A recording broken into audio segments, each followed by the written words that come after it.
You are an aspiring mage at Wellworth Academy. Choosing your courses for the semester, you found a class for seduction techniques to deal with monsters. Your curiosity was piqued, and now you find yourself before the madman teaching. A full classroom stands before you, filled with other practitioners of the arcane arts. The handsome man behind the podium clears his throat, and everyone quiets. The man clears his throat again and stares across his students with discerning, sharp eyes. Good morning, my hapless students. My name is Nick William Aphroditus. Professor Aphroditus to you. And the X is pronounced as K in Nick. Do not call me by my first name. I will never forgive you. Let us begin. Welcome to Charming Monsters 101. Why does this class exist? Because the last line of defense for squishy students may very well be the wiles you carry with you. If you cannot fight, you can you can deal with them in another manner. This class will teach you what you need to know about virtually every monster species out there and how to seduce them. Look, you all signed up for this class. A class that had a very large disclaimer, required 5 separate signatures, and proof that you can handle looking at a drider's underthorax. Gods, not swearing is so difficult. Regardless, if you wish to leave, then leave. I do not care. That's what I thought. This is a safe space for you, myself, and any monsters we observe or have volunteered to come in and speak. You will have respect for one another's boundaries and potentially odd kinks. His eyes settle on you, and a wry smile tugs at the corner of his lips. Quiet. Let us begin. He gestures to the board behind him, and it begins to fill with text, glimmering sapphire against the black background. The first step to safe interactions is to know your territory. Certain monsters are more common in certain areas. You may find a den of naga in warm, dry areas. You may find half-breeds in most places, some of them quite feral. Now, were you to walk about the outside of this campus, what might you find in abundance? Yes, bright eyes.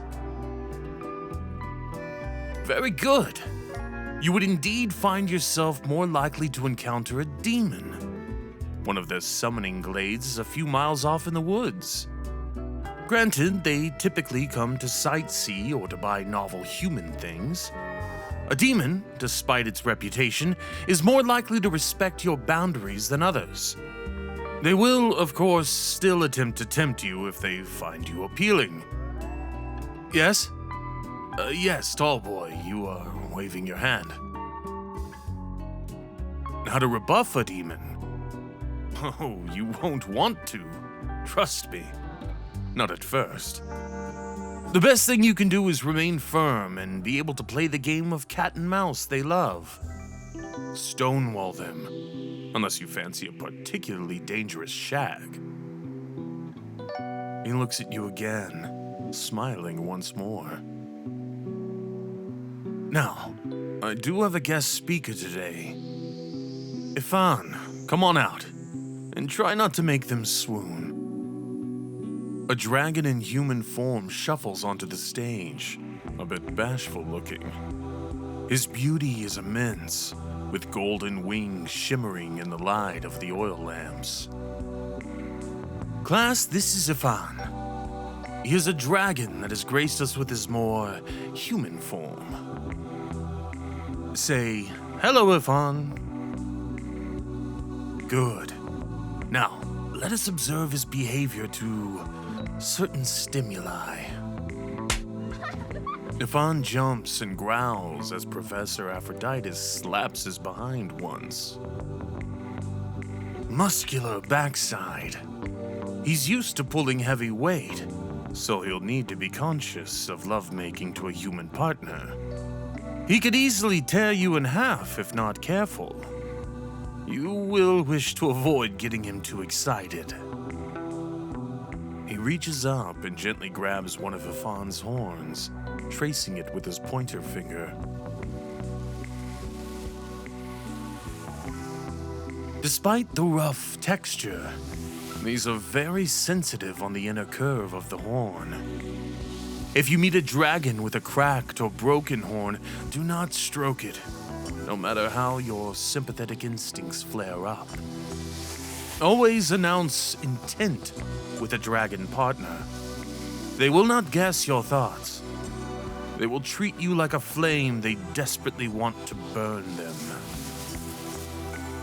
He looks at you once more, almost amused. Dragons are very tempting. They are powerful, passionate, and they will charge in to defend your honor more often than not. If you wish to explore your limits, they are an excellent choice to pursue. Of course, make your intentions known from the start. They can be, hopeless romantics. Ifan, go ahead and open your mouth for me. Ifan obeys, looking a bit grumpy as he displays his large fangs and long tongue. Thank you. Now, this is what I'd like to call the risk-to-reward ratio. The risk is naturally his sharp teeth. If he begins to nibble, there's a good chance he could draw blood.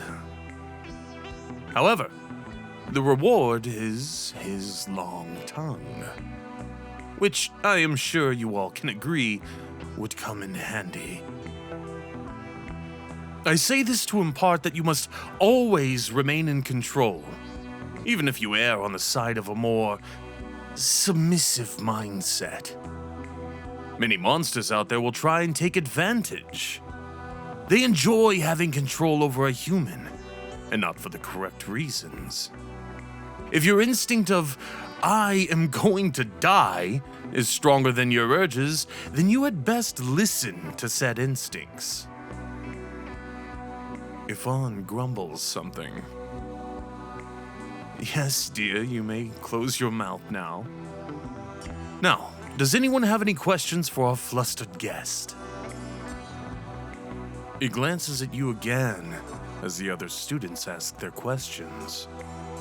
Your heart beats faster and faster as he studies you. His body is calling out for yours. An obnoxious crow caws behind you insistently. The class has ended. Professor Aphrodite speaks as people begin to pack their things. For those interested, I will be doing a demonstration with Ifan later this evening as an extra lesson. Anyone who are interested are free to attend. You all know it is going to be very spicy in nature. So if you cannot stomach that, well, you're in the wrong class. Ifan almost hides his face, bright red. Professor Aphrodite catches you stare one last time and flashes a full-fanged smile. I look forward to seeing some of you later. To be continued.